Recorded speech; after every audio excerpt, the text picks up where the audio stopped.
They've lost 140 million pounds. It's not a good business at all. In regards to why so many losses of on-screen talent, well, I think it's because it's just a poorly run organization, really. There has always been a divide at GB News. There were those of us who believed in the mission, and there were people that just wanted to do television. And those two things didn't always, sometimes they worked, but they didn't always work in tandem. For example, there were many lefty, liberal producers and people behind the scenes who hated the presenters, hated the people they worked for, and tried to undermine them at every step of the way. Breaking right now, GB News is coming under increased scrutiny after a tsunami of departures from the so-called free speech channel as they crack down on its presenters' free speech. The latest out the door, Darren Grimes, has just revealed exclusively on Substack that he is joining, or that he has joined, Reform UK, but is now intending to stand for election for the party, initially as a councillor in his home seat, which is, of course, in County Durham. But it follows a very emotional departure video on air, which had many scratching their head as to what is really going on and whether this broadcaster has simply capitulated to the government regulator, the off communists. Watch. Head on, we've laughed at the absurdities of modern Britain, and we've stood firm. Don't do it. Stop it. In the absurdities of modern Britain, and a belief that common sense still matters. And it's been an honour.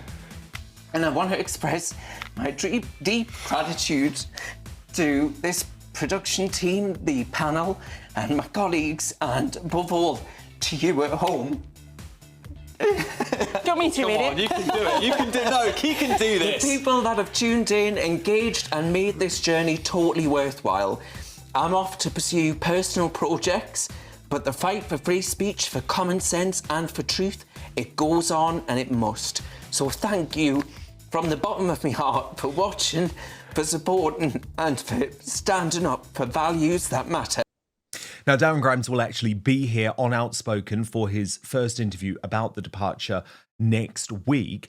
However, it was really interesting that he was actually given the opportunity to say goodbye, as Alex Phillips has previously revealed on Outspoken. Usually people who are booted are just kicked out of the building, never allowed back again. Now, Karen Hankey, who helps run the Dan Wootton Outspoken Club on X, has put together a list of all of GB News' high-profile departures, and it really is quite something. Let's run through it. All gone, she starts.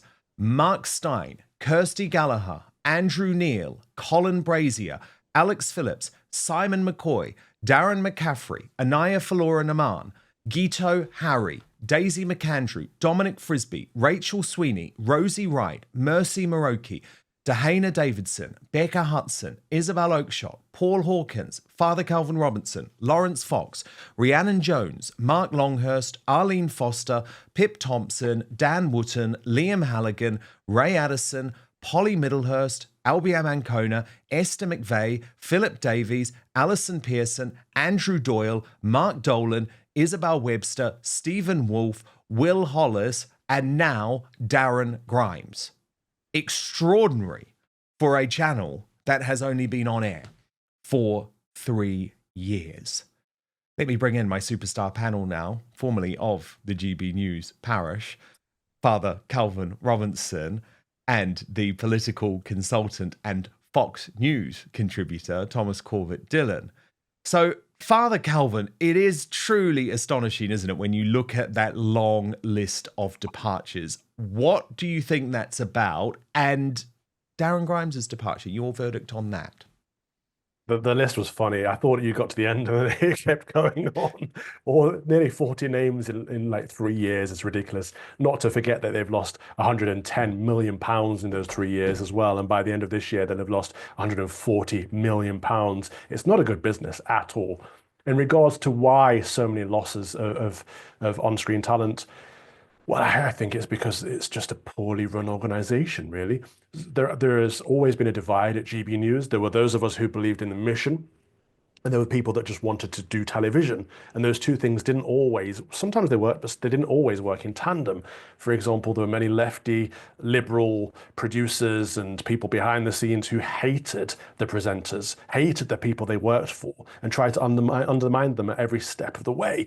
And that just can't work. You know, I remember saying to the CEO right at the beginning of GB News that, look, the best thing you could do is hire people with the ideology, you know, people that believe in free speech first and foremost, and then train them up with the skills and talents they need to do television. Instead, what they did is they hired straight out of the BBC, straight out of Sky News, straight out of university with a horrible woke left-wing ideology. So they hated everything we were doing, and they had the skills and talents they needed, but they didn't have the ideology. So it fell apart, and we've had this internal battle ever since. And this is what ended up with people like me and you leaving, I believe.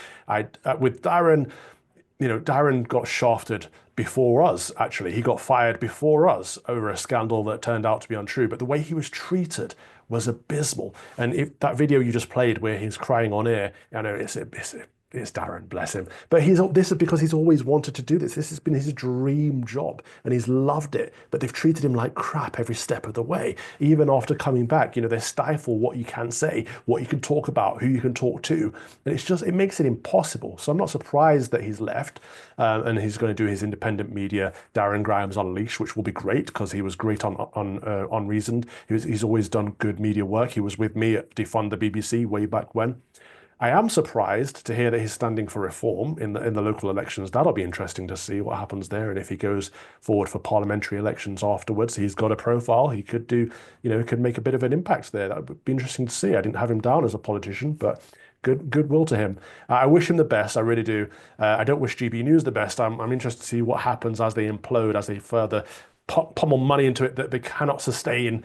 And I mean, we were looking at the roster the other day. I saw the main figureheads of the station on their new poster. I was like, really? That's all they've got left? Oh, it's bad. It's very bad. Bless them.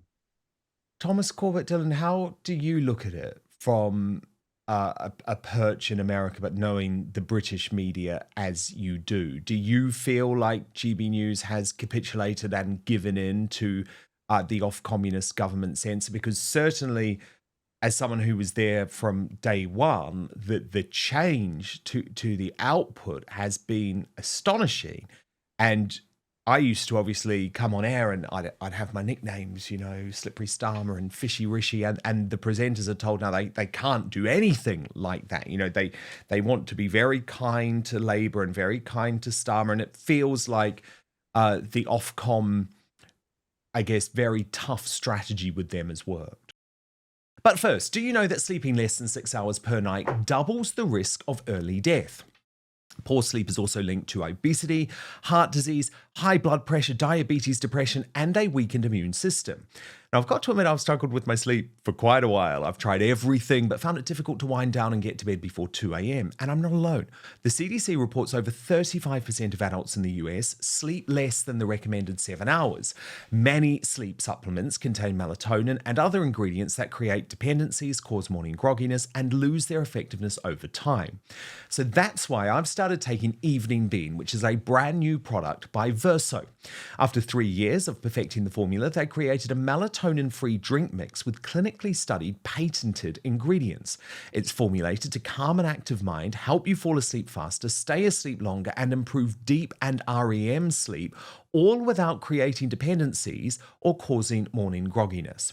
I look forward to drinking Evening Bean every night, not only because it helps me fall asleep faster without having to go to the bathroom in the middle of the night and wake up much easier, but because it tastes so good too. It's become my new nightcap, and it's great if you're vegan or keto too. So click the link in the show description or head on over to evening.ver.so/outspoken. Use the coupon code outspoken at checkout to save 15% on your first order. Try Evening Bean tonight and wake up feeling refreshed tomorrow. That's evening.ver.so/outspoken and use the coupon code outspoken at checkout to save 15%. But now, back to the show. Right. I mean, to me, that list looks like a great party invite. You know, every one of those names on there, they're all great people. You know, that's a party I'd like to go to. And more than that, they all sound to me like future members of parliament. You know, this is how we win. This is how we take over. And I like that Darren is hopefully, you know, stepping into being a councillor first, and then I assume going into parliament, because this is what we need. And if I can just put my American hat on for a moment and remind the English people that what these people need is money. Please, if you can, go to Darren's website or wherever he has and donate to him, because the establishment have so much money, Labour has so much money, and for these young guys to take over, which is what we're trying to do, you have to support them, and it's small pound amounts that make a big difference. So if we can get him into parliament, he would be a fantastic politician, as would every one of the people on that list. So, you know, I think it is important that these things are changing.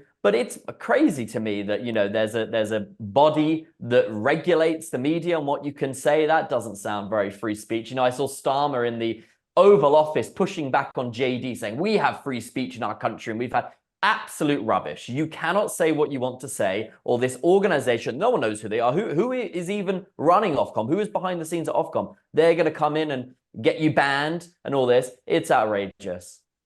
Yeah, and I think it's a very good point you make, by the way, about supporting people like Darren. Of course, it's really, really difficult. My advice to everyone has been get rid of your BBC license fee, and the money that you have from that can be used to support the independent media organisations that you want to see thrive. But Darren outlined his pitch. And actually, I think a big part of it is really important, because he's obviously a proud Geordie, right? And how ludicrous that he was forced by GB News, a company that claimed to be all about representing people outside of London, but he was forced every week to travel to London in order to broadcast. So the great thing about his new project is that it's all going to be based from Newcastle, and this is how he pitched it. That's why we have to fight back. That's why we have to stand up. We haven't got time to be pussyfooting around, censored either by politicians or by the likes of regulators like Ofcom. It's why I'm going independent, and it's why I need your support like never before. I've known cancellation before. Hell, I've been cancelled more times than certain iterations of the Sugar Babes. But I'm going independent in order, well, I'm cancelling myself at this juncture. But that independence allows me to give you what you need, to give this country what it needs, which quite frankly is a kick up the arse. And that is such an important point, isn't it, Father Calvin? Like, it's not just about supporting a media organisation, an independent media organisation for the sake of it. It's about that ability to change, because trust me, there was no way that the MAGA revolution would have happened if Americans had still been relying on the mainstream media. And I think what Trump realised, because obviously he needed a huge victory in 2024. He needed a popular vote victory in order to do everything that he wanted to do with a strong moral justification. He created really an independent network of the MAGA movement that sat outside the Republican Party. It's so important. And I was listening to an interview with our friend Megyn Kelly the other day, and she gave on stage with Semaphore Media, and actually she wasn't very happy with the interview and the tone of the questions and everything, which were all quite negative. But her statistics, Calvin, are just astonishing.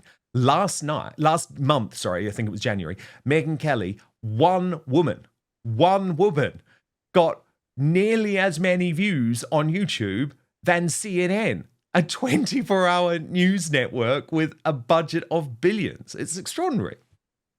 But I'm not surprised at all, because Megyn Kelly is fantastic. But you're absolutely right that President Donald Trump tapped into this idea that we have to move beyond the establishment, because the establishment control the narrative, whether in the UK with Ofcom or in the US with CNBC, MSNBC, all the CNN, all these horrible networks that have been pummeling their own message, their Soros-funded message for so long. And so what he did is he He worked with teams like Charlie Kirk and Turning Point USA, great on the ground. He worked with independent media outlets. Many of them have been in the White House now as part of the press corps, which is fantastic. Again, get the BBC out of there, get CNN out of there, get some independent journalists in there that actually have a decent audience, unlike these mainstream outlets now.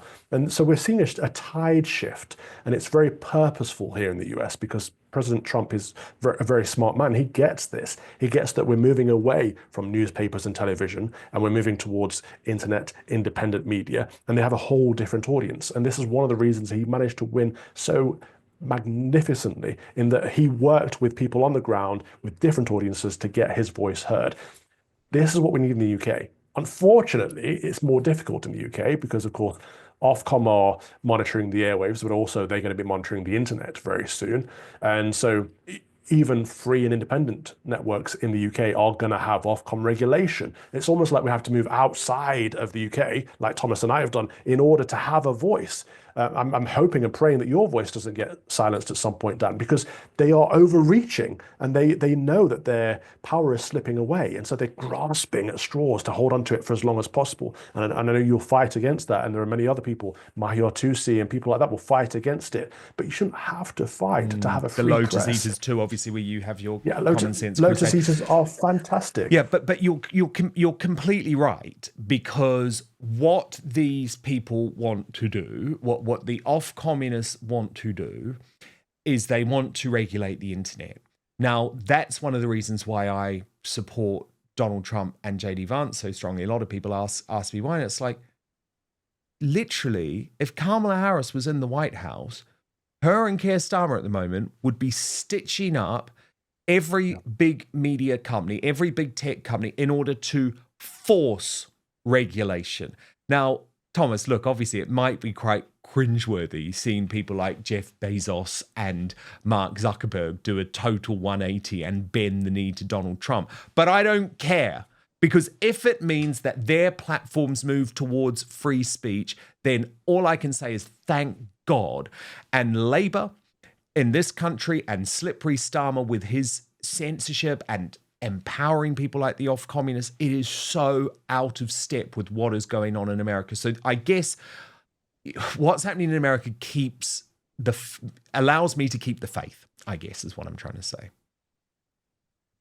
Yeah, I think there is hope. I can't believe that they're trying to regulate shows like yours. That's crazy. I didn't realize they were starting to do that. But, you know, there is a enshrined freedom of speech in this country that the UK does not have. And you're right. It was great to see Zuckerberg and Bezos up there at the inauguration. And, you know, I think to give them a little bit of credit, their hands were tied when they were forced to do those censorship things. You know, they had FBI teams embedded into their teams and all this stuff. So it was a hard world for them to manage. But now they're very happy to be free. We saw Bezos has just kicked out the opinion editor of the Washington Post and said he needs to talk about American values. And so that the Washington Post is suddenly joining the team. So the media world is changing. I think the UK has to catch up. So we'll see. We'll see what happens. Well, look, it has been so great to have you on for the first time. Thomas Corbett-Dillon, who is, of course, a British political consultant and Fox News contributor, now based out of Washington, D.C., and Father Calvin Robinson. From day one, always love having you. We will speak next week. Thank you both so much. Thank you so much for watching Dan Wootton Outspoken. Please click on my face just to the bottom left to subscribe to this brand new independent news source and turn on the notification bell so you'll be alerted to our brand new live shows, uncancelled interviews, and special royal episodes.